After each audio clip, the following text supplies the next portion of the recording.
Welcome to the Big Bets on Campus podcast. This is our AAC conference preview. We're working our way through all 10 of the FBS conferences. We're going to end with the SEC, breaking into the SEC East and West. It'll be a super preview with Stuck and Colin Wilson. Speaking of Stucky, he's joining us here for the American preview, as well as Mike Iannello. And we're going to get into really a totally revamped, reworked conference. There's new faces, there's new schools, a lot of Conference USA teams filling some empty spots.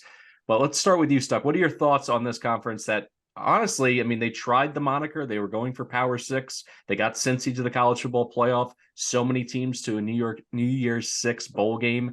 What are your thoughts on the revamped AAC coming into 2023? We're doing the AAC, right? It's the AAC today. Like because I'm like, all right, we're gonna talk about Charlotte, but it's the AAC. Like then I get confused. I'm like, wait, so Charlotte's in the AAC.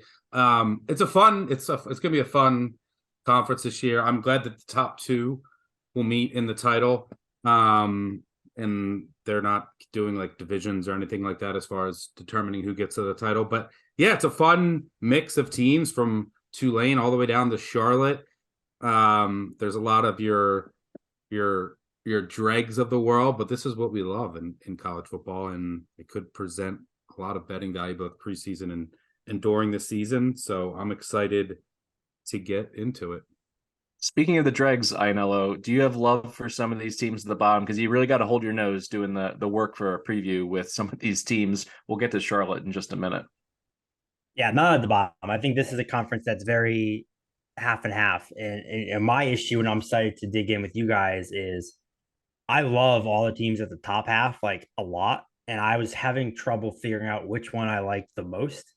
So that's why I'm kind of hoping you guys will help me break some ties of, I can't just bet the over on every single team in the top half. So hopefully you guys will help me lean one way or the other, because I like a lot of the top half and don't like most of the bottom half.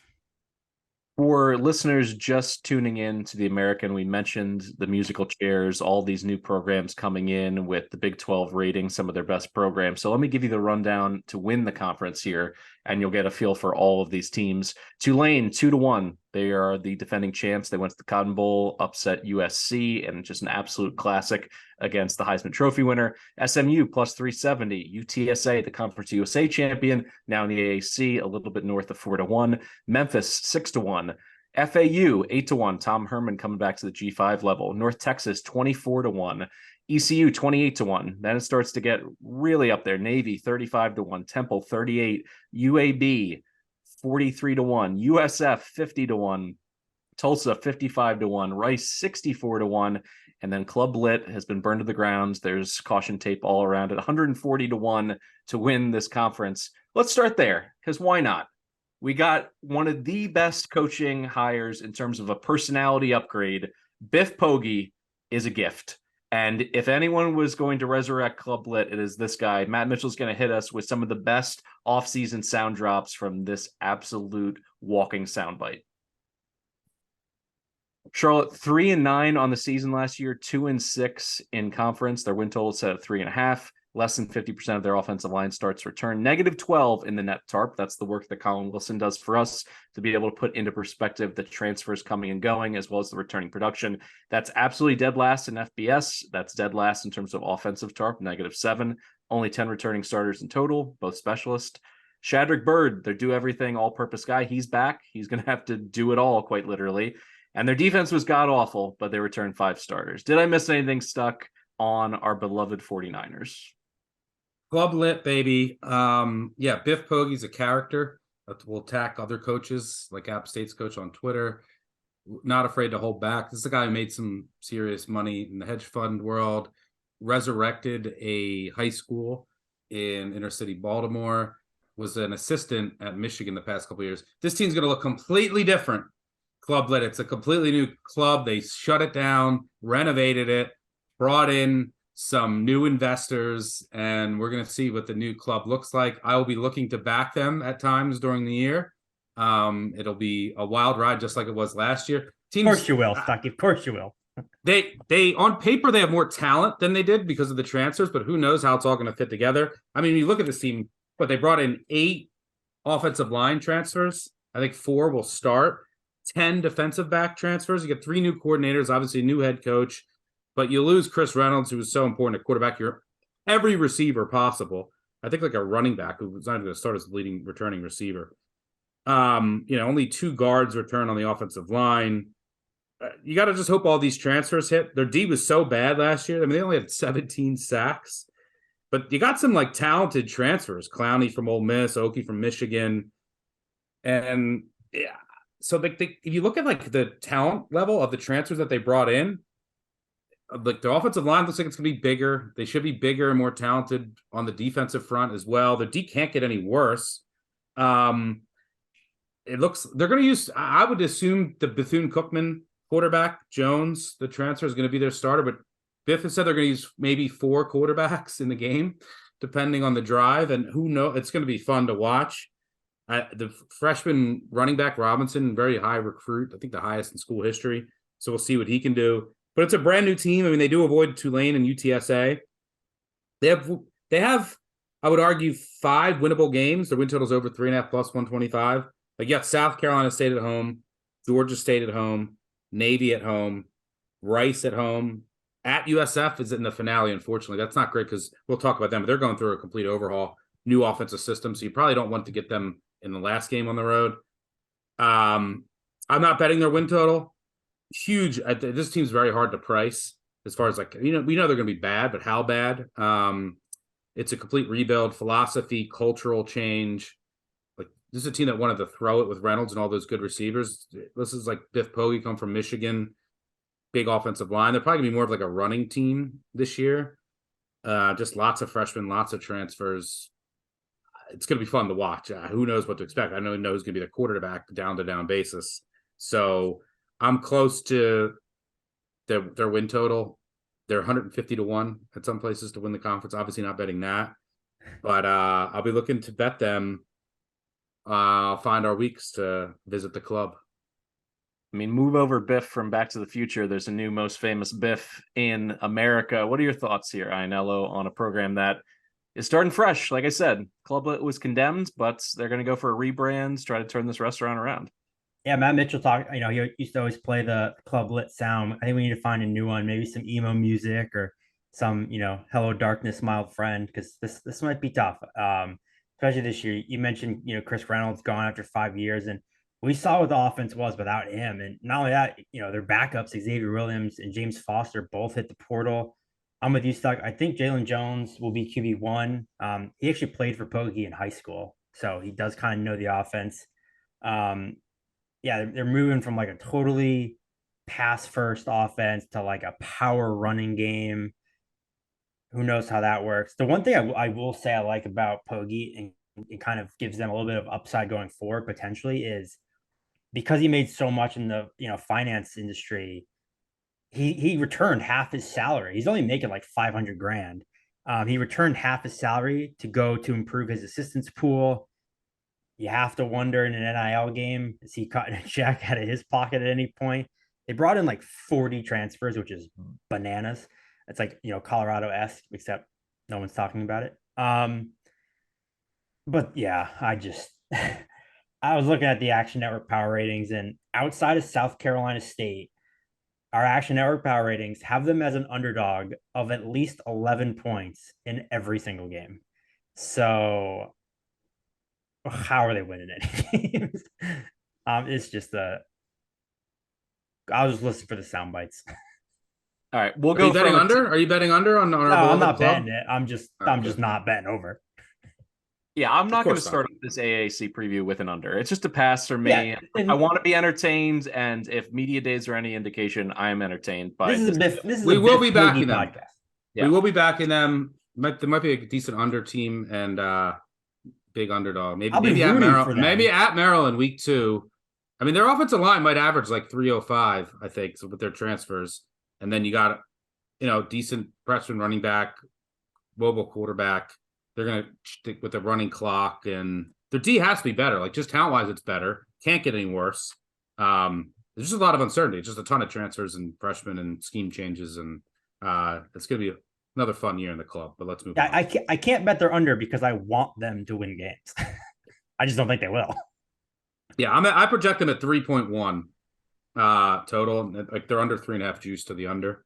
so I'm not totally far off. They should start 1-0, and yeah, I mean, the most likely outcome is they're going to win 3 games. Or 2 to 3 games, I think. But yeah, if I had to bet it, I would bet under if I had no care for the club. But there's not enough value for my numbers also. All right, let's take a look at the defending AAC champs. That's Tulane. Went 12-2 last year, 7-1 in conference. Their win total set at 9, -125 if you want to go with the over. 70% of their line starts return, +2 in the net tarp, so +1 on both sides of the ball. 9 returning starters in total, both specialists. The headline here, Michael Pratt is back, but he has a new OC who hasn't been an offensive coordinator since 2010 and when he did it at the FCS level. That's Slade Nagel. And if you think you know what Slade Nagel looks like, go ahead and Google. He's not what you're going to expect.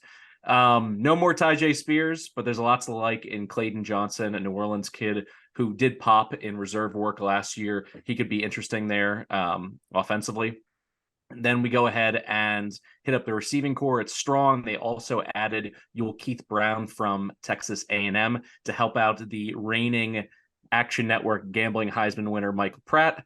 So hopefully the offense keeps cooking there down in New Orleans. The defense, though, this is the issue. I mean, you don't have to be poking holes in their resume to see this. Their defense returns just 3 starters. They were able to hire Troy Shielwood, who, in my opinion, was one of the best defensive coordinators in all of college football. He's a phenomenal coach, and he's got to work out some new pieces because they lose these 2 stalwarts at linebacker, Dorian Williams and Nick Anderson. They depart. They had combined 581 career tackles, 54 TFLs between the 2 of them in their career, and the secondary may even be a bigger question mark. Here's the thing, though. When I look at them and I start to, question losing Tyjae Spears, everything on defense, then I'm questioning who are they facing? Who are the quarterbacks I'm afraid of? Yes, in the finale they get Frank Harris against UTSA. They're at home in that game, but the second best quarterback on their schedule is Seth Hannigan. Like whoever FAU lands on potentially could be the next quarterback in line there. I'm just not scared off. So I'm leaning the over here. They're not my pick to win the conference just because of their price. But the Green Wave, there's really reason for optimism that they can at least hit 8-9 wins again, keep the positive momentum going, and really building something special by G5 standards. Stuck, I'll turn to you. Willie Fritz, do you think it's a nice encore for him here in 2023? Yeah, I don't know if I'll bet the under, but I'm looking to bet the under. These are my boys last year.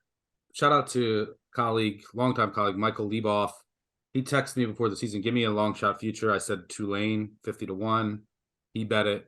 I did not. I didn't end up betting it. And that was my one long shot recommendation. I'm still regretting that one. But they won me a ton of money during the year. They had the biggest one season improvement win total in NCAA history, I believe. They went from 2-10 to 12-2. Writing was on the wall. They were really unlucky a couple of years ago. Just everything was in place to have a big year, but I think that they're a little overvalued now. The coordinator turnover is big. Some of the losses on defense are huge, even at wide receiver, but specifically on the defense in the back end at linebacker and in the secondary. And I think they're going to really miss their defensive coordinator, who I just absolutely loved. Offense coordinator, maybe not as big a loss. I mean, I think Nagel was the play caller last year, but I think the D will take a major step back. Spears is just was invaluable last year. They were just absolutely feed him. And, I know they get the kid from Liberty, but their running back room is going to be worse off. It was 5 of their top 7 pass catchers. They've been dominant against the spread at home since Fritz has taken over. They're the number 1 against the spread team at home over that span. And they do host UTSA, which could be big for the division. But they don't get any of the 4 projected worst teams in the division. And, I mean, look, here's the potential losses at Southern Miss. I mean, even South Alabama in the opener, but at home. But they get at Southern Miss, at Memphis, at FAU, at Rice, at ECU. There's some tough games. And UTSA's at home in the finale. So I actually show some value on the under, and I think that there could be some regression going the other way. I think they've kind of reached their peak and then went beyond as far as value is concerned. So I'm actually looking to sell Tulane. Might be win total under and a future on another team. I haven't locked in anything on this conference yet. Curious to get your guys' thoughts before I do that, but I'm looking to sell Tulane in some fashion. Yeah, so as you'll hear as we go through the rest of these teams, I'm kind of indirectly selling Tulane as well. I'm not betting they're under, but just kind of playing other teams to kind of win the conference is how I'm doing it. Yeah, I think the defense is going to take a massive step back. You mentioned Williams and Anderson. Their secondary loses Macon Clark, Jaden Kennedy, Larry Brooks. So I have a ton of questions about this defense. They lose two defensive coordinators because not only did they lose Chris Hampton, Oregon, they hired Lance Guidry, and then he leaves for Miami. So they've had to replace two defensive coordinators this offseason. And the reason I'm not betting they're under is I think their offensive line is stacked. And I think Pratt is good enough where he provides them with such a safe floor that you can kind of pencil in 8 wins just because of Pratt. Granted, he has to stay healthy. But I think Tajay Spears was their ceiling because when you look down to the games that they needed to win the conference down the stretch, beating Cincinnati to get into the conference title game, against UCF in the championship game, and then against USC in the bowl game. Spears dominated those games, and they don't win those games without Spears. He was more important than Pratt in those games. So I think when it comes down to those, I don't think they beat UTSA without Spears, but I think they could, that's what I'm saying. I think Pratt gives them enough floor to beat the teams they should. But I think when it comes down to the bigger games, they're not going to be able to replace Spears. He was their ceiling. So I'm staying away from them. I still like them. I'll probably bet them here and there, but I'm fading them indirectly with some of the other teams I'm looking to attack. All right, let's turn to some teams that have a little bit more value. As I mentioned, Tulane 2-1 to win the conference. Then you get into this like close to 4-1 range with SMU and UTSA. We'll start with SMU. 7-6 last year, 5-3 in conference. Their win total set at 8.5. Ton of experience in the offense line, coming back north at 83%.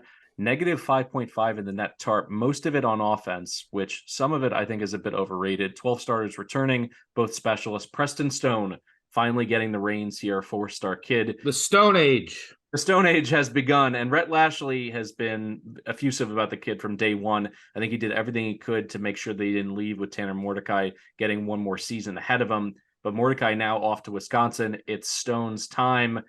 Rice is gone on the perimeter, and clearly he was a phenomenal player, a second-round NFL draft pick. But I still like this receiving core. I mean, it's headlined by Jordan Curley, RJ Maryland at tight end. Plus, they add Jalen Knighton at running back. This offense, in my opinion, could be just as good or better, even with the loss of Mordecai and Rice. The defense, however, I have some questions. They couldn't stop the run last year. They have more to replace on that side of the ball. The schedule is interesting because really there's only one for sure loss, which is their trip to Norman, Oklahoma. They go to TCU, in a super short road trip. They're at Memphis. Those are their toughest games. No Tulane, no UTSA. So I think there's a lot of value for them to get to the AAC title game, and at plus 375, plus 380, make sure you shop around for the best number there. If you're a believer like I am in Preston Stone, maybe worth a shot here. I'll turn to you first. I know you had difficulty kind of parsing out the top of this conference. Is SMU a team that you're playing? Yeah, they are. I might end up with two conference title futures. Just hope they face each other. But SMU is going to be one of them. You mentioned Preston Stone. First of all, Preston Stone is the perfect name for a quarterback playing in Dallas, Texas. I mean, he was born for this job. You mentioned it, 4-star recruit, had offers from Bama, Georgia, LSU, Ohio State, Penn State, everywhere. So I think he's going to be a stud. I agree with you. I don't think they're going to drop off much. Also, I think what SMU is doing is really cool. Obviously they've been doing NIL since before it was cool or legal. But now they're really using it to their advantage. Their collective is paying $38,000 per year to their entire team. So they're basically paying their players, which is awesome. I think it'll give them depth. 38 grand is not going to entice a high-end quarterback, but I think that's going to help give them a lot of depth across the board. They had a ton of transfers come in from Miami. Jalen Knighton at running back. You mentioned the defense was atrocious, but I like how they only have 4 returning starters because a lot of their returning, I think they had 2 or 3 guys who are back but lost their job, which I love because that means they brought in better guys. They brought in Elijah Roberts and Jordan Miller up front from Miami to help kind of shore up that defensive line. We'll see how that works. You look at their schedule from last year too. Like they should have beaten Maryland. That game was brutal to watch down the stretch. I had SMU in that game. They should have beaten Cincinnati. So, this could have been a 9-win team. And I think just all the transfers, the commitment from the school, I think it puts them in a great position where I think they know this conference is theirs for the taking. And I kind of like that they know that, and that gives them that motivation of like, we're the ones who are going to step up, be the big dogs. You mentioned it. They don't play Tulane. They don't play UTSA. They don't play FAU. I think this game is a cakewalk. I think they're going to be favored in every conference game they play. So this is my pick to win the conference, and mostly because I think they have the best chance to get to the game. And then I'll love that plus 380 or whatever it is in my pocket come early December. All right, Sherwood Blunt here is all over the Pony Express. Do you agree? Are you this bullish on the best team in the Dallas Fort Worth Metro, or do you think that SMU still has something to prove on defense, Duck? Yeah, I mean, I agree. It's Stone Age. If you listen to our podcast last year, I've always been a huge Preston Stone fan. I love him. I don't think there's going to be a drop off at quarterback. Yeah, they'll miss Rice, but the skill positions are still solid. I love the offensive line. And like you said, I know that the depth and the size is significantly better, especially on defense. And that's what this is all about. It's, can the defense improve? And I think it can. They're just much bigger and stronger up front. Year 2 of this staff, and they should go 6-0 at home. We talked about who had the joke home schedule in our MAC. Absolute clown. Who had the clown home schedule? God, who was it? Eastern Michigan. Eastern Michigan's home schedule is a joke. Someone's paying attention. SMU's home schedule is a circus. They get La Tech, Prairie View, Charlotte, Tulsa, North Texas, and Navy. Like, come on. So, yeah, and you said it. They avoid Tulane, they avoid UTSA, and they avoid FAU. That's massive. And you're at Rice, at Temple, at ECU, who's down. And just might come down to that game at Memphis, but they might be able to afford to lose that game and still get to the title. I trust in Stone and the defensive improvement. I will also have a future. Don't love the win total. I mean, at OU, I might play them, bet them at TCU, but if they lose those 2 games, and then say you lose at Memphis, if you lose another game, you're not hitting that win total, and you're probably not getting, to the conference title. You still might be able to, but I'd rather have the plus 380. And with 2 conference losses, there's still a chance you could. I think there's at the top, these teams could cannibalize themselves, and you have that upside. So nothing on the win total. Stone Age, give me the future. All right, we turn to really an interesting development here. We have not one, but 2 defending conference champions in the AAC. That, of course, is UTSA. They won Conference USA last year, went perfect, 8-0 in conference play, 11-3 overall. Their win total is sitting at 8, which I think is a little bit low. They're just about 50% of their offensive line starts return, but 4 of those players have starting experience. Negative 6.5 in the net TARP, most of those losses on offense. 15 returning starters in total, though, plus their punter. And here's the headline. Frank Harris, we'll call him Dr. Frank Harris. He's back for his 7th year of college. He has 98 career touchdowns, 74 through the air, 24 on the ground. He took the leap up to superstardom last year, 41 total scores, over 4,000 yards passing. NIL money rolling in San Antonio, keeping him there for one more season. They do lose Zachary Franklin to the portal. They lose him to Ole Miss. Another key loss here, they lose Willie Stein, their OC, to Oregon. Justin Burke filling in there. But the receiving core is still quite healthy. DeCorian Clark is on track to return from an ACL injury. Joshua Cephas sat out the bowl game with a DWI, but he's back. Apparently, he's been cleared fully since January. Willie McCoy, they go in the JUCO ranks to get him. This guy could really pop as a transfer and All-American kick returner at the JUCO level. And add in Barnes at running back. I think this offense is going to keep on clicking. I don't care about the step up in competition, because honestly, the step up, I'm going to throw it in air quotes, because the bottom 3 or 4 teams in this conference are just, Conference USA retreads. So I'm not scared of the AAC. This isn't the same AAC with Houston and UCF and Cincy. Defensively, they could be special in the secondary. We know Rashad Wisdom coming back at safety. He's their quarterback, way back there, making sure to keep everything in front of them defensively, limit the big plays that they're giving up. They were middle of the pack in FBS scoring defense and rushing D. I think if their pass defense gets a little bit better, they could have a top 3 or 4 defense in the AAC. And their schedule is tough at the top end. At Houston, that's a tough opener, particularly if DeCorian Clark coming back from his ACL isn't 100%. He said he's hoping to play.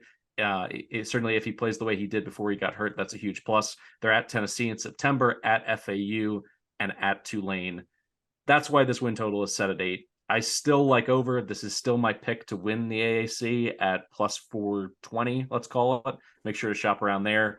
I think they have the best quarterback here. I love the coaching staff. I understand they lose Will Stein, but Traylor is somebody who I believe in. It's a reason why he got the huge extension and he stayed committed. And I think an underrated home field advantage. San Antonio really shows out for them in the Alamo Dome. So I'm going to go ahead, meet Roadrunners, going to line this up to win their 3rd straight conference championship, 2 in a row at Conference USA and now here in the American.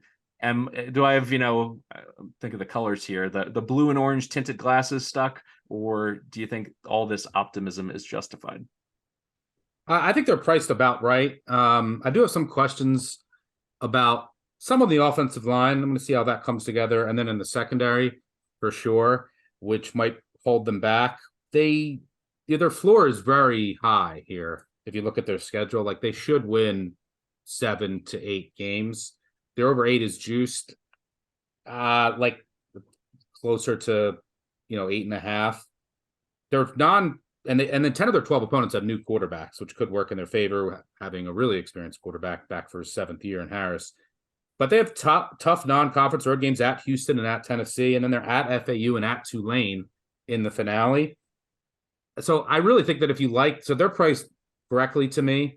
They were unlucky with injuries last year, and they brought in the best group of 5 recruiting class.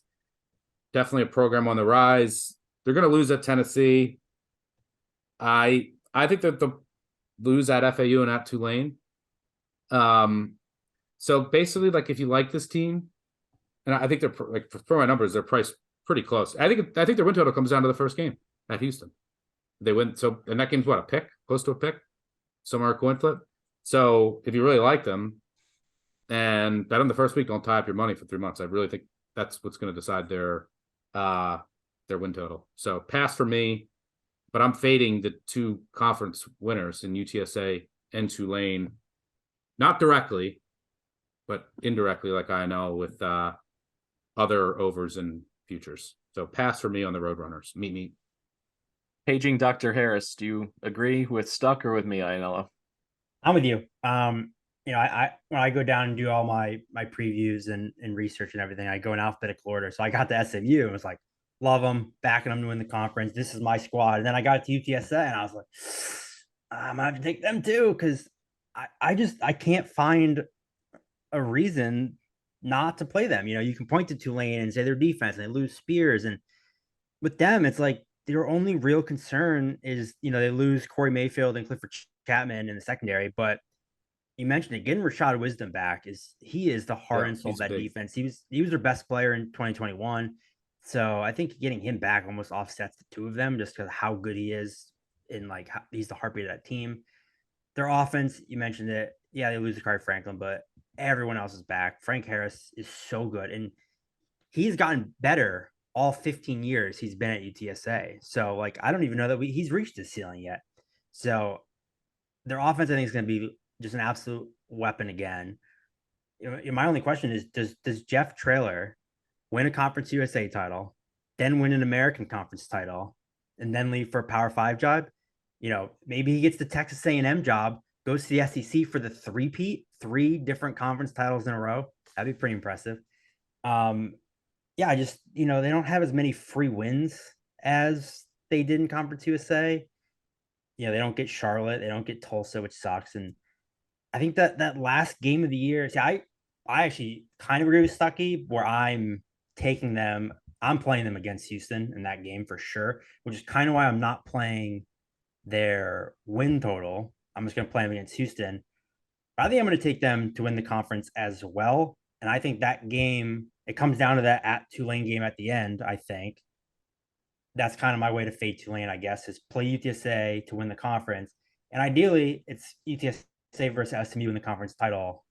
And I got a plus, 380 and a plus 450 ticket to my pocket. That would be a nice early December. This next team is a little confusing to me, their win total as high as it is, but then when I look at their schedule, I can kind of see it. We'll get into Memphis now. They're 7-6 straight up last year overall, 3-5 in conference play, 61% of their offensive line starts return, negative 1.5 in the net tarp, 10 returning starters. Both specialists are going to be new. They lost 3 games last year by 3 points or less, including a 4 overtime game against East Carolina. Stupid NCAA 2-point conversion rules.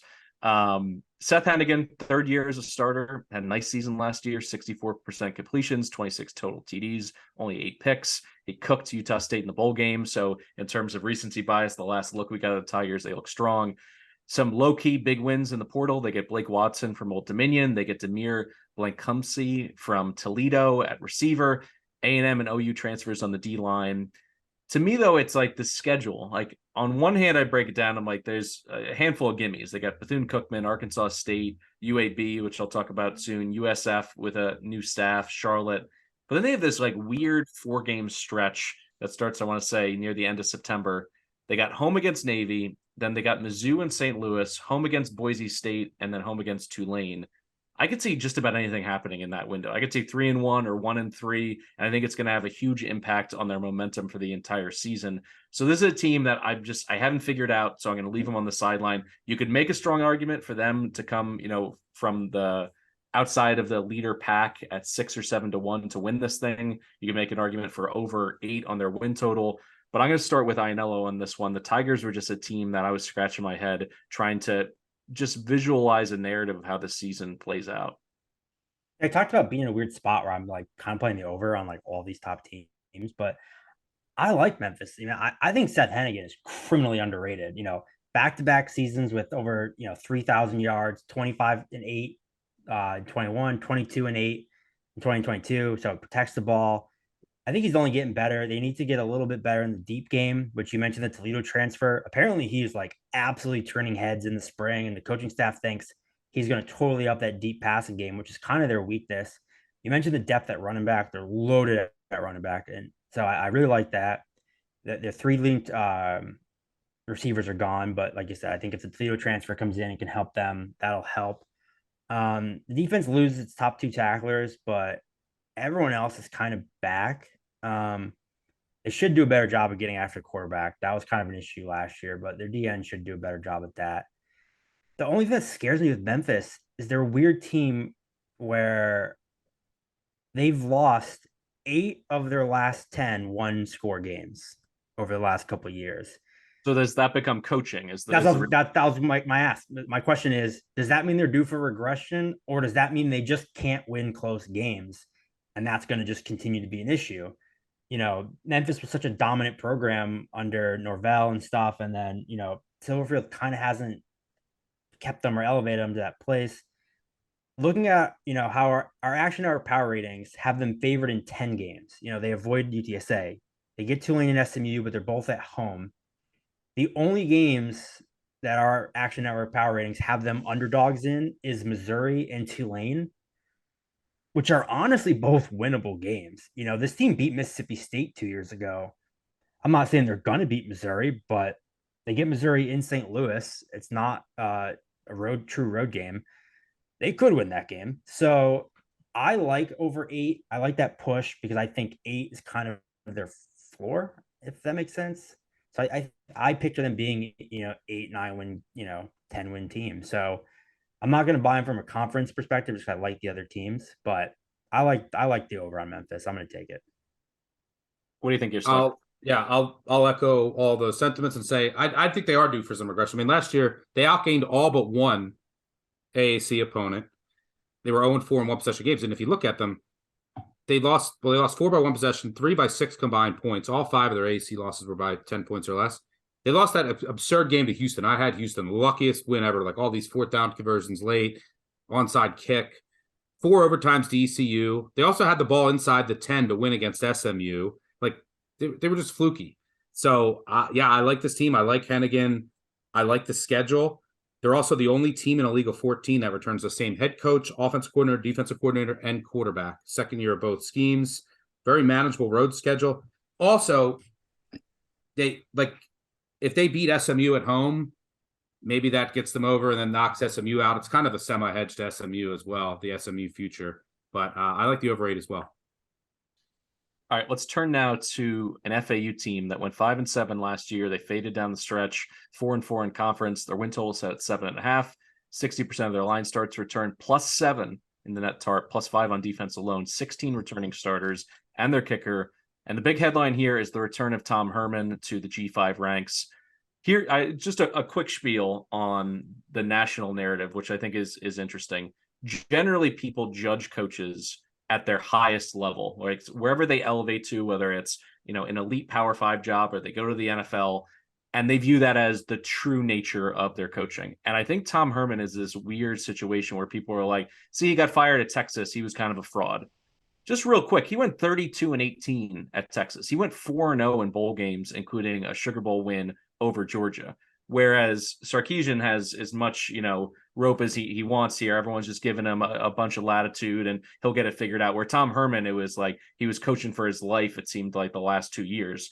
And then when I look at his overall resume, he was a star as an offensive coordinator at Texas State when they were in the FCS. Then he was a star as an OC at Rice. He turned them into a crazy dynamic offense with Chase Clement and James Casey and Dillard and all those guys.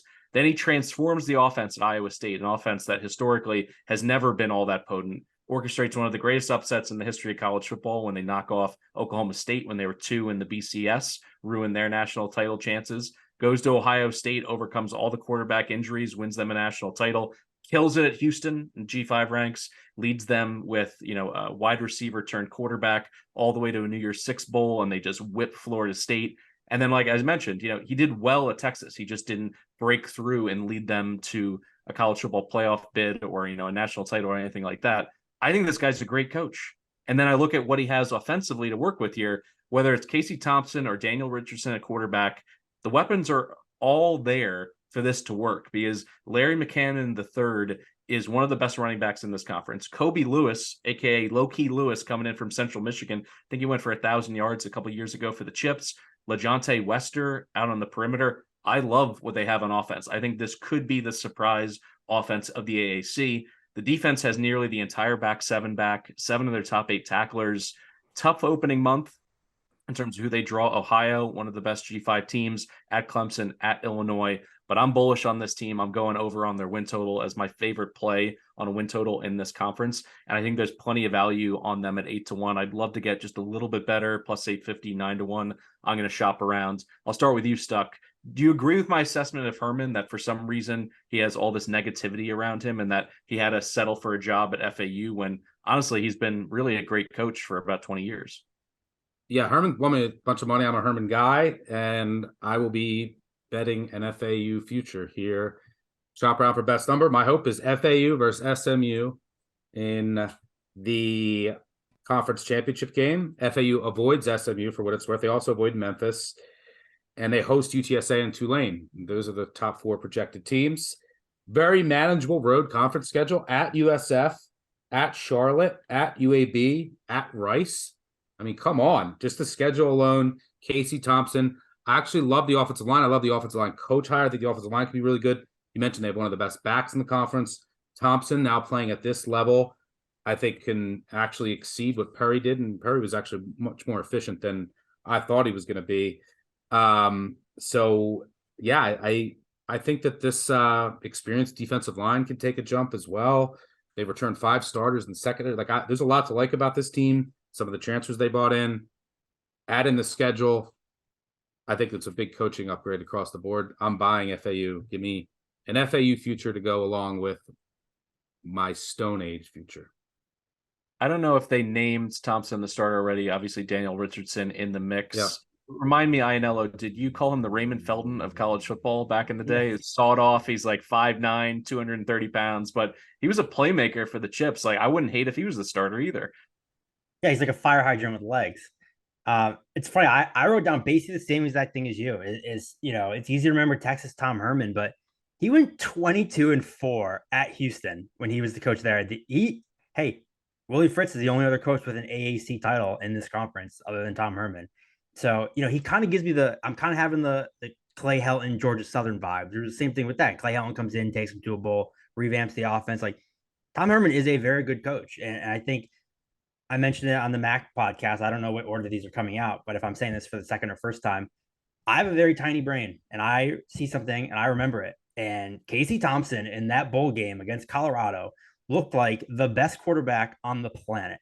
And guess who his coach was in that game? It was Tom Herman. And then, sure, he went to Nebraska and struggled, but he had a Muppet as his coach. So I think Casey Thompson is their quarterback. I'm hoping he is. But I do also like Daniel Richardson as well. He really tailed off last year, but he was great in 2021, a guy we loved. They have so many weapons on both sides. Top seven or top 8 tacklers. You mentioned UTSA and Tulane at home. And again, you look at their schedule, their road conference games are South Florida, Charlotte, UAB, Rice. That should be 4 wins. You beat Ohio, that's 5.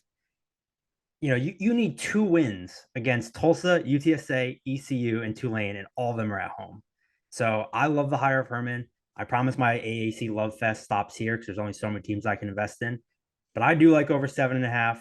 Okay, cool, hook 'em. Or is it okay, cool, who-em? Is that who-em? Is that what they're going to say now for the Owls? I'm all in on this team too. Yeah, I think it'll be Thompson to get the job because, like you said, it's tough, new head coach, offense coordinator, defense coordinator, quarterback in year 1. But, Thompson played for Herman, knows the system. And slinging it in that game. Yeah, so I think that gives him the leg up, but it doesn't hurt to have quarterback depth, which they certainly do if there's an injury or someone is ineffective. And hashtag winning in paradise is what they say for FAU down there in Boca Raton. All right, we'll pick up some steam here for the middle class citizens of the AAC. We'll start with North Texas, 7-7 last year, 6-2 in conference. Their win total set at 6. 80% of their O-line starts return, and that's important because they have a new offensive system. They're plus 4.5 in the net TARP, 13 returning starters. I think this is a alarm bell over team because when you look at what they have in Eric Morris's pass-happy system, Chandler Rogers comes in from ULM, one of the more underrated G5 quarterbacks, in my opinion. Experienced a receiver in Roderick Burns, Ragsdale at running back, as I mentioned, the talented line. But on defense, they're switching over to a 3-3-5. Not a whole lot of experience. It's going to take time to gel. I think there's going to be a lot of very high-scoring games involving the Mean Green. Tough schedule at Tulane, Memphis at home, UTSA at home, at SMU. So I think this number is just about right. I maybe lean to the under, but with this offensive system, if it pops and Rodgers is the guy to run it, they could really surprise. But I'm just going to look to play them in a lot of overs, particularly in the front half of the season. Stuck, what are your thoughts on the Mean Green and Eric Morris coming in? A ballyhooed coach at the FCS level, what he did at Incarnate Word, it didn't quite pop last year as the OC at Wazoo, but maybe it does now that he's back in the state of Texas. Yeah, I mean, look, the air raid, usually the first year, you're going to struggle. And you could look at like Leach's first years. They're usually a struggle. He's been RIP to the GOAT, Mike Leach, and Morris is a Leach disciple. But he's going to, there's a lot of change here. And you got a first time roles for your coordinators and head coach. So he wants to bring the air raid in a wide open passing attack, but the strength of this team is their running back room and their rushing prowess. So like I've read a couple articles down there, and I forget whatever the Denton paper is, something Denton Gazette, whatever the fuck it is, talking about how like Morris wants to blend, like he's going to try to blend the air raid with their strength of the team, which is their running backs, like might use 2 running backs. And then you got all this experience on the offensive line, but usually that's a struggle in the first year of changing splits and new scheme. You're changing the scheme on defense too. I'm worried about their linebackers. And they just struggled across the board last year. So a lot of change here. So it's a team I'm just going to be looking to buy on a week-to-week basis. Over 6 minus 115. With all the change, I would lean under. I might actually look to bet them week 1, but against Cal as a home dog, little element of surprise there. The schedule's tough, though. They don't get Charlotte or USF. They go to Tulane and SMU. They host UAB, UTSA, and Memphis. That means they get 5 of the top 6 teams in the league and only 3 of the 7 worst of my projected standings. So, like, where your gimme wins, it's like Temple at home, Abilene at home, at FIU, and then like a lot of your tough games are on the road. And I think they play they lost the schedule lottery here, but it's wait and see for me. I'm curious to see how this transition happens. If I had to bet it, I'll go under just all the change, and usually the air raid, trying to blend it with this rushing offense too. It's going to be some struggles, but pass for me on North Texas. Do you agree, Ianello? It looks like we're going under. Yeah, I hate everything this team did.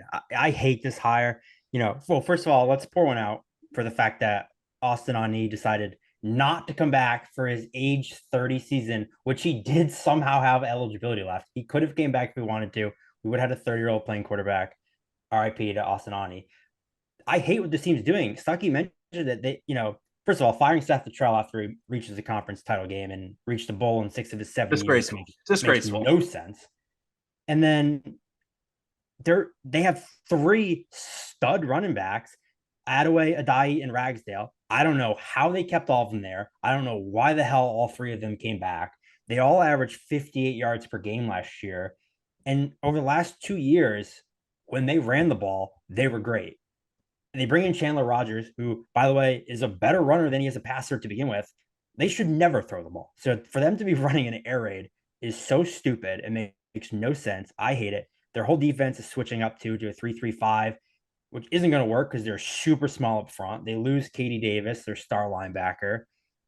And you mentioned the schedule. It's kind of funny because they basically have about as easy as a non-con as you can get in the G5, but then their conference schedule just screws them. They don't get any of the easy teams in the Atlantic or the American. So I hate what they're doing. I think I'm going to stay away. I might end up playing it under just out of anger, but yeah, I don't like this team at all.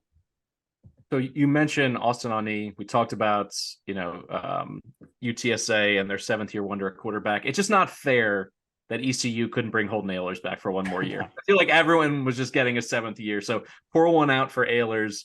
ECU 8-5 last year, 4-4 in conference. Their win total all the way down to 5.5. Only 41% of their line starts return. Negative 10.5 in the net tarp. Woof.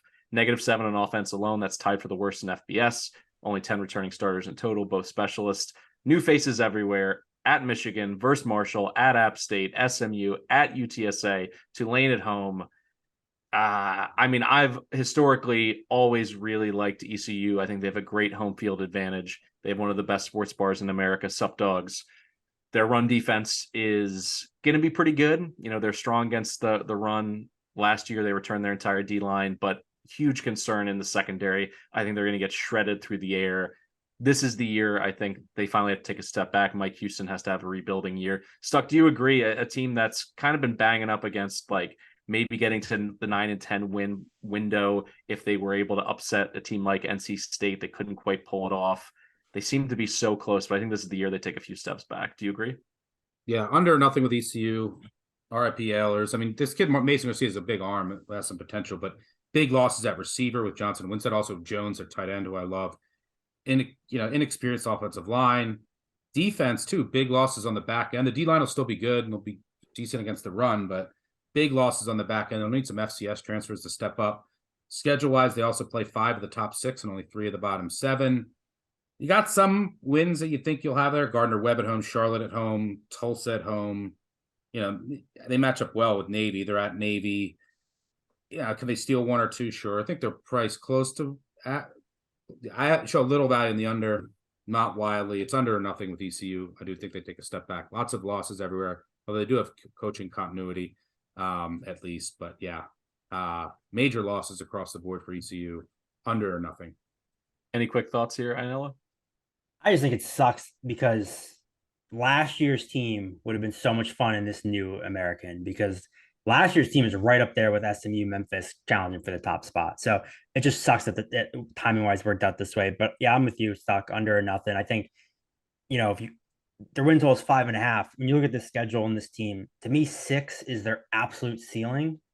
So I'm not going to want to play over 5.5 on a team where I don't think there's a chance of getting 7 wins. So yeah, I lean under as well. If it was a crime that Holden Ahlers didn't get a 7th-year eligibility, talk about a major crime in Ken Niumatalolo getting fired at his locker. Oh, I'm sorry. I'm just the greatest coach in the last 60 years at Navy, but go ahead and unceremoniously can me in the locker room. Just absolutely ridiculous. Need to get that off my chest right away. Navy 4-8 last year, 4-4 in conference. Their win total set at 6.5. You actually get plus money, plus 125 on the over. close to 80% of their line starts return, +6 in the net tarp, which is unheard of in the transfer portal era for a service academy team to have so much coming back, +3.5 on D, 16 returning starters, plus their punter. Brian Newberry in for Niumatalolo. The Kennesaw State offense has taken over, more RPOs, more short passing, but it's still the triple, just to keep this in mind for our audience. Fabian France is a big name to watch. He converted from corner to starting slot back. They said he's hitting home runs left and right in the run game. The OC that they bring in, Kennesaw State, 10th in rushing last year at the FCS level. They're going to be an FBS edition next year in Conference USA, so go Owls. Great run defense from Navy last year. Second nationally, I understand that has a lot to do with pace. But guess what? The clock is not stopping on those timeouts in college football starting next year. So I think shortening the game, shrinking things down, fewer possessions, it's only going to get better for Navy. And they returned 6 players in their front 7. I love the schedule. No Tulane, no UTSA. They're at Memphis and they're at SMU. I'm chalking those up as losses. But I'm going over here. I think this is a bounce back year for Navy. It's been a couple years in the wilderness for them. I think this change, but not a wholesale change on offense, is the right way to go about things. I like Brian Newberry. I think he's a great defensive mind, and I think Navy will continue to play well on that side of the ball. So I'm going to go with the mids over 6.5. Ianello, you're wincing a little bit, so let me know how you feel about this. First of all, I do agree. Firing Kenny Matalolo in the locker room is basically a war crime. Yes, thank you very much. What happened to honor in our military? But I do like Newberry as a hire. I think it was a great hire because you mentioned it. The defense in this, not that it's hard to transfer out of Navy, but in the portal era, hiring your defensive coordinator when your defense was nasty, they kept basically their entire defense together. They returned almost all their starters. So I think that really helped. I have a lot of concerns with Navy. In fact, I lean under. I don't know that I can take it just because it's kind of like un-American, but they lose both their outside linebackers. Who's their quarterback? Lavatai missed the spring because he had knee surgery. Xavier Arline missed the spring because he had like lacrosse, which so it's like you're running a new offense. The option's all about rhythm and reps, and they didn't have their 2 quarterbacks. So, maybe Teddy Gleaton's basically listed as a starter, kind of just out of default because he's the only one there. He's their best passer too, I think. True. Yeah. Navy's the perfect example of why success rate is so important, because when you look at 241 rushing yards per game, 4th most in the country, you think dominant rushing attack and they're great at it. No, they just run the ball every play, so they rack up yards. They ranked 110th in the country in rushing success on offense, and they've been in the 100s the last 3 years. They don't run the ball well. They just do it every play, but they're not good at it. They get a yard and a half a play. So yes, the military, throwing the ball with these military academies might help, but I lean under 6.5. I probably won't play it. I did play them against Notre Dame in that first game, but I don't think Navy's very good. They can't run the ball well. That's all they do, and they don't do it well. So I'm off this team. All right. Do you think the Kennesaw offense is enough to jumpstart this Navy offense, which clearly it needed a change, whether they're going to fire their head coach or move in a different direction with their OC? Something had to change, and it has. Has that moved you to potentially view them differently, Stuck? Let's wait and see. We're going to see how much more RPO and how much more passing they do. I almost never bet Service Academy totals, win totals preseason. I mean, because they play each other, and those games are always going to be so close. They know each other so well and that's 2 games on your schedule. Regardless of the projected point spread that I have, they're going to be close. And for the most part, really easy schedule. They only have 4 true road games. 2 of them are at Charlotte and Temple. I mean, I think their absolute ceiling, if they win all the games they should, is 9. Their floor, it's probably 4 or 5. So I think that they're priced about right, and it's just going to come down to these Service Academy games. They got a really easy AAC schedule that they avoid: UTSA, Tulane, FAU, and then UAB, North Texas, USF, and ECU. A very winnable home league schedule. Wagner's a gimme. Air Force and Army coin flips. They're priced about right. Wait and see but they're a big dog. Still worth betting week 1, yes. But nothing on the win total. Let's look quickly here at Temple, a team that went 3-9 last year, 1-7 in conference play. Their win total is set at a surprising 5.5. 63% of their O-line starts return, plus 2.5 in the net tarp, 13 returning starters. It's EJ Warner time. I mean, the kid got thrown into the fire last year, but his final 4 games, he averaged 381 passing yards, 10 TDs to 3 picks. The line should be better with more experience and a new left tackle from the portal. so they should be able to run a little bit more, at least in theory. The defense was pretty darn good against the pass last year, and they have experience in that secondary. And the schedule is key. The reason it's 5.5, they got winnables against Akron, Norfolk State, at Tulsa. That one's on short, so that's a little tricky. Rutgers, you could throw in there. At North Texas, at USF, at UAB. It's a pass for me. I think they're going to be more competitive. I think maybe the win total by the end of the year won't totally reflect that.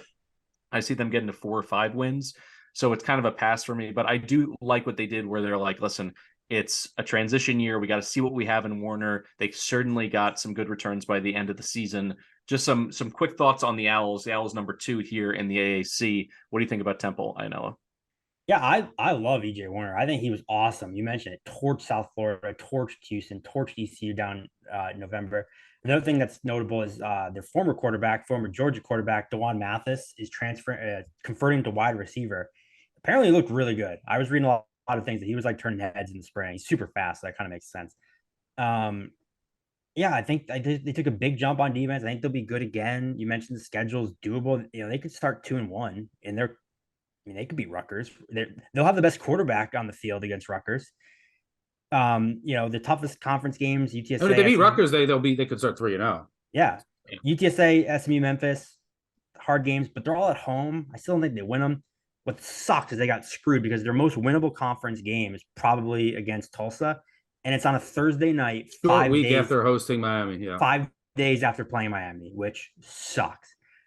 I think 5.5. I'm high in this team. I'll bet them a lot. I'll bet them against Rutgers. 5.5 is a little high. I saw like Colin Wilson took a over 4.5 the initial opener. I would have taken that. I think 5.5 is a tad high, but I do like this team on a week-to-week basis. What do you think, so?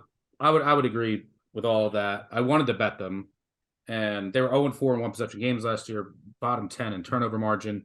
You got to remember they were really unlucky overall in Drayton's first year, and then even before the start of the year, they got crushed by transfers, and it was just a mess.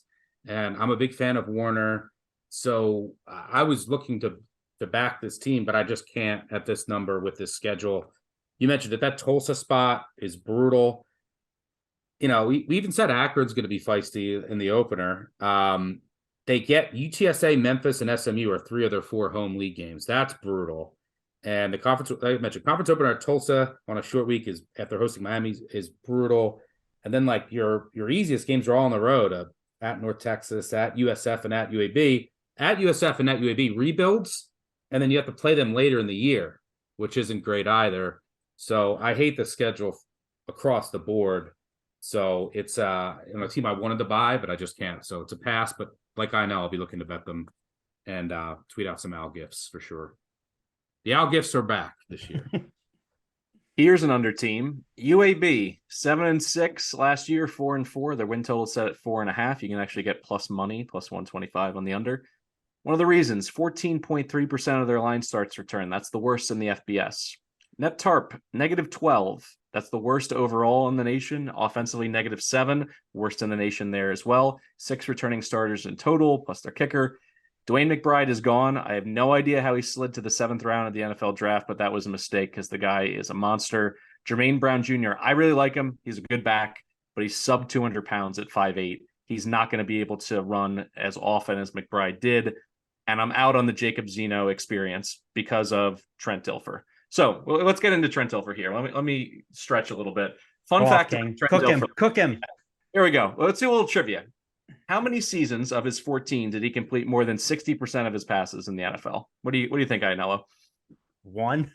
0. He went 0 in 14 NFL seasons. He threw more picks than touchdowns in his career. He actually only had 3 seasons where he threw more TDs than picks. He had a 500 record in the NFL, but apparently he's just a savant. He's just one of the smartest guys who ever lived. Oh, Elite 11, who could possibly coach up 5 stars from across the country? Oh, but he won those, state titles at Lipscomb Academy in AA football of Tennessee. I'll go full Big Earn McCracken on that. Ooh, I'm so excited by your experience there, Trent.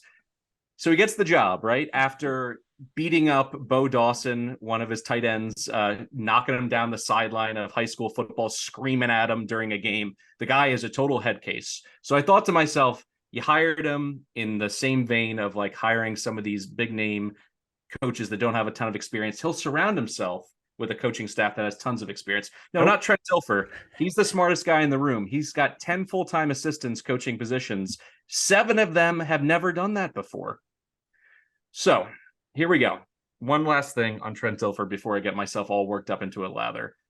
I think he's going to lose this locker room really quickly. You saw a lot of people transfer out. You saw him make a lot of waves and say a lot of dumb crap in the offseason. Speaking of crap, one of the punishments that he has for his players is they have to clean up his dog's poop from outside of the facility. His Rhodesian Ridgeback that he named Nala.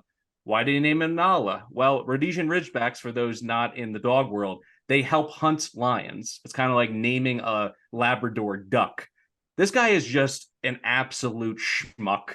I can't wait to see him just absolutely flame out. And I hope he does it so quickly that he doesn't ruin a program that Bill Clark built. Because I actually love the Blazers. I love their story, their Phoenix rising from the ashes story and staying at the FBS level. But Trent Dilfer's not the guy, and he's not going to turn around this team. I'm hammering under. And when you look at the schedule, there's only 2 gimmies the whole way: North Carolina A&T and home against USF.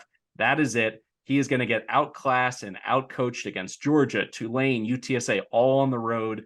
This is the sky is falling season for the Blazers. I'm going under. This is one of my top unders in all of G5 lands. Love fading Trent Dilfer. I know. Please jump in on this funeral. Throw some dirt on this grave. You ever meet like a really like butt ugly girl that just complains constantly about getting hit on all the time? And you're like, no, you're not. That's Trent Dilfer being like, all these Power 5 coaches sliding into my players' DMs. Buddy, nobody's sliding into Jacob Zeno's DMs. Nobody. Like, their roster is bad. I mean, Jermaine Brown is good, but who's blocking for him? Fisher Williams, maybe, but like, he's all like, everyone's poaching my play. No one's poaching your players, Trent. Your players are not very good. I'm with you. The hire of OC and DC are bananas. He's an assistant or an analyst and then a high school DC.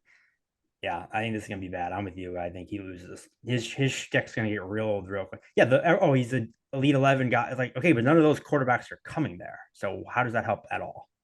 Yeah, I can't wait for his like Tony Robbins fake inspirational bullshit speeches on the sideline at halftime when he's getting crushed by 55 points at Georgia. It's all about adversity. It's gonna be a lot of adversity there, Trent, to pass around. So good luck in year 1. Stuck, what do you think? Yeah, under, sell. Awful hires. It's like a high school staff going up in class conference wise with 11 starts back on the offensive line. You lose your good quarterback, your running back to the NFL, your top receiver. I'm not a Zeno guy. You do have a good running back, but now you want to be a pass first offense on a scheme that is for a team that's excelled running the ball. Yeah, bottom 5 experience overall. Big losses, linebacker, secondary. Yeah, Fish McWilliams to his armor, good on the defensive line. That's about it. Yeah, this is all sell all the time. UAB under, favorite under, and I think the only under I have penciled in to bet coming into this podcast. So yeah, we're selling Dilfer, even though I will not stand for too much slander because he didn't really do anything, but our defense did. Won a Super Bowl in Baltimore. But go ahead. Yeah, under UAB. All right, I'll talk about 2 teams with their win total set at 4.5 to kind of combo this up. I'm surprised they're both, graded out at 4.5, and that's USF. They won just 1 game. They went winless in conference last year, and Tulsa that won 5 games. So we'll start with the Bulls. 20% returning O-line starts. That's tied for second worst in the FBS, but they're plus 2.5 in TARP, 12 starters, new coach in Alex Golish, who built a dynamic passing attack at Tennessee. I get that. Unfortunately, Jerry Bohannon is their quarterback, so I'm not sure year 1 is going to work out. They can't pass block. They have no game breakers that are established at this point. The defense returns a ton, but they were buried in the deep 120s in almost every metric. This is essentially an auto win for anyone that we're going through on the AAC schedule. And then when you look at their wins, they'll beat the Rattlers of Florida A&M. They'll beat Charlotte, both at home. That's it. They got to play at Western Kentucky and Alabama early. They're going to get lit up like a Christmas tree. And now let me turn to Tulsa, and then I'll package it, back to you guys. Tulsa returns 80% of their offensive line in terms of overall starts, conversely, up against the Bulls. but they're -12 in the net tarp, -7 on offense, 9 returning starters. They lose Davis Brin to Georgia Southern, maybe a reclamation project, part 2 for the Eagles down there after reworking their offense last year and having that breakout passing attack. Braylon Braxton got a lot of experience last year, so you can say that in a positive for the Golden Hurricane. And Ken Wilson's back to the head coach ranks after leading Ohio State for their OC for years. I think he kind of got a bad rap at Indiana, to be honest. Like, he finished with back-to-back 6-win teams, took 2 straight Hoosiers teams to bowl games. Like, I don't know exactly what they expect. He walked into an absolute rebuild there. So he could be the coach to get this going. Not sure he's going to do it in year 1. The defense could be really, really bad this year, but they have 4 Power 5 transfers coming in their back 7. So the talent maybe could be there. And then the winnables, I think this is what's interesting. This is why I'm confused that Tulsa and South Florida have the same win total. The Golden Hurricanes winnables, Arkansas Pine Bluff, at NIU, home against Temple, home against Rice, home against Charlotte, home against North Texas, and at ECU. So that's 7 games there. Could they go 5-2? Potentially. So they have sparked my interest far more than the Bulls. How do you think about these 2 teams? Do you put them in the exact same tier stuck, or are you playing them differently? Yeah, I mean, I think you're a little biased there in the description of their schedules. Like, so I'm not playing either. I think they're both priced about right. Look, USF 1-33 to last 34 against FBS teams. It's gonna be a brand new offense. I think it was a good hire. They don't have the horses this year, but if you look at their schedule, I think that you could argue they have 5 winnable home games: Florida A&M, Rice, Florida Atlantic. We'll throw that out. We'll say 4: Temple and Charlotte. But we just talked about how down we are on UAB. That they go to UAB, and then they go to Navy. Like, Navy, what does Navy do? Like, they're going to play bad teams close. They're going to, like, Navy's going to upset someone and then lose to someone they shouldn't. So I think 4. If I had to bet it, I'd probably fade all of the change. But with the schedule and with my numbers, I get to just, I think I'm at 4.1. So I actually got to 4.1, and then part of that is being so low on UAB, and then with Tulsa, I'm at 4.35. So this is a rebuild. I mean, look, they're bottom 15 in experience, brutal non-conference after the opener, and you do get Charlotte, Rice, Temple, and North Texas at home in league play. So yeah, I guess that their floor maybe is a little higher, but I'm passing on both. No interest in both teams. Rebuilding year for both. Could be interesting, not this season but next. I agree with that assessment. Ianello, or you came into your money? I don't know why. Maybe I'm looking at it wrong, but I'm a pass on South Florida. I agree with you guys where I like the moves they make. I like what they're doing. 130th in total defense last year. I find it hard to believe they've only won 4 games in the last 3 years. Now they're supposed to win 5. I don't think he's that good of a coach. So they're a stay away from me. But I have written down Tulsa under, and maybe I'm too low on them, but it's like, they lost their quarterback, top 2 running backs, top 2 receivers, top 2 defenders. The defense wasn't terrible against the pass, but they lose Justin Wright and Anthony Goodlow at linebacker, who I think were both very good. So now I think the run defense is going to be pretty sketchy. They didn't even hire a defensive coordinator until spring ended. So they have not had their DC go through spring practice, which I think is a massive concern. They have very little depth across the board.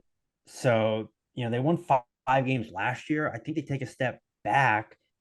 Our power ratings only have them favored in 2 games, and they're only an underdog of a touchdown or less in 1 game. So based on our power ratings, we expect them to get blown out in, 9 games.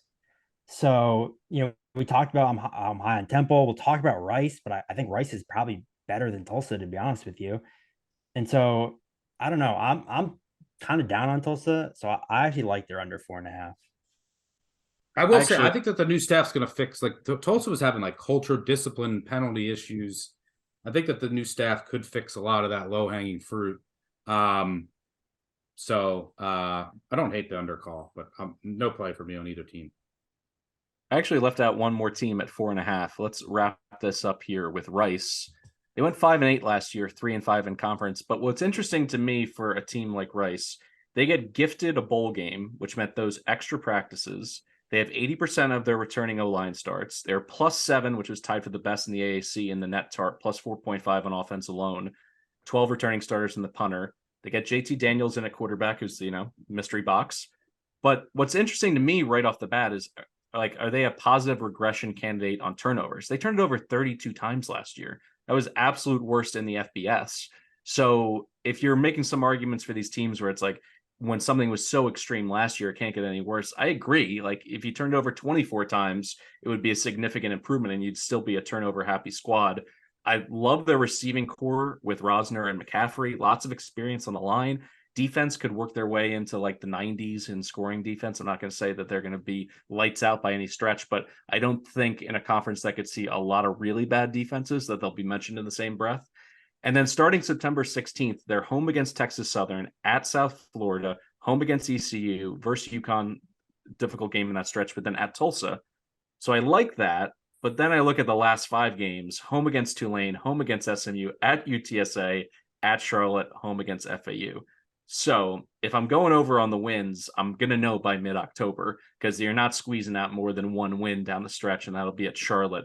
JT Daniels, I just wonder from a psychological perspective where he's at. Like, he's got good weapons and he has support here, but like, does the kid even want to still be a starting quarterback at this point? Like, he's bounced around so much, USC to Georgia to West Virginia, like it hasn't worked. So the question is, can he get some positivity, some success early and then buy in? Because I think this Rice team has it to go back to a bowl game and to win 6 games. So I'm going to go over on the win total. What do you think, Stuck, about a team that shot itself in the foot so much last year just by luck of the draw and, probability to get a little luckier this time? Yeah, I like this Rice team. If you want to get crazy and take a long shot, this would be it. But I don't think they have the horses. But I think Daniels, I think he wants to play. Like, why would he else would he go to Rice? And unless he wants a really good degree. I mean, it's probably the best school in the AAC. So maybe he just wants a nice, graduate degree. He was recruited by Blum Group 10 years ago when he was a freshman in high school. And I think he'll have a really good, like, Rice just hasn't had quarterback play, and they run like a complex pro style offense. Apparently they're going to use more tempo this year. I think he's a really good fit, especially with that wide receiver room, and their tight end Bradley is who I really like. So, I mean, you could argue they have 9 winnable games, right? Like, at Texas, we'll say Houston's a loss, but I mean, it's Houston's at home. They're both in the city of Houston. I mean, I guess they could pull an upset there. At UTSA, we'll say is a loss, but the rest, I mean, I just couldn't quite get there, considering that they faced 5 of the top 6 in the conference. 4 of them are at home. So, like, yeah, they face the bottom 3, but they're, on the road, like at Tulsa, at Charlotte, at USF. Do we trust this Rice team to win on the road yet?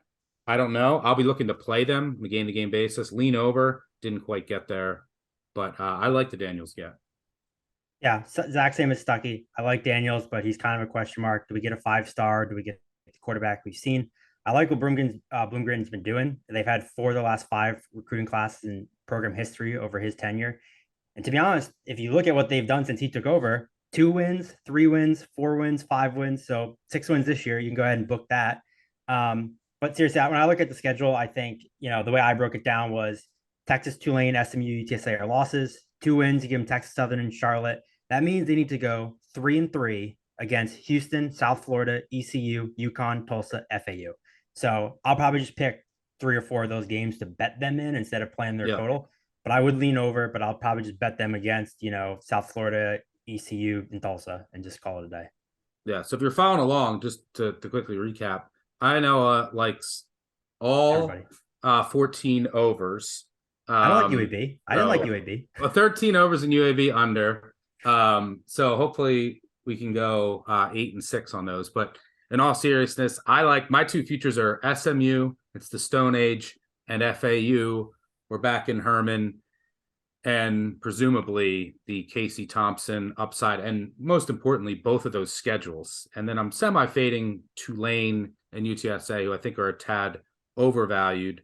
Win totals, UAB under all the way. We're fading Dilfer and this disaster waiting to happen. And I'm actually going to go Memphis over 8. In theory, half my over should hit. Yes, in theory. All right, here we go. I'm going to go quickly. UTSA plus 410. I'm also going to play FAU as well. I'm a believer in Tom Herman. 8-1 to win the conference. Hammer in the under on UAB. Just remember, Trent Dilfer had a Dilfer Dimes segment on ESPN where he talked about accuracy. And as I pointed out, he didn't complete 60% of his passes one goddamn season in the NFL. So the guy's a joke. He's a clown show, and he's going to ruin this program. And I hope they go 1-11 and fire him in November. Ianello, what are your favorite plays? SMU and UTSA to win the conference. Hope they play each other. I like the FAU over probably the most, and I'm with you on the UAB under as well. For the Big Bets on Campus podcast, I'm Mike Calabrese, joined by Mike Ianello and Stuck. If you liked our work here, please listen in on all of our conference previews. As I mentioned, the FBS is blanketed by the Action Network. We're covering every single conference, as well as the SEC mega preview with Colin and Stuckey, the East and the West divisions discussed at length. We also have a Heisman preview episode coming up, and then before you know it, we're into week 0. So thanks so much for listening, and please, as a reminder, subscribe, comment, share with a friend, share with an enemy. You know how we do here at BBOC. Thanks again for listening.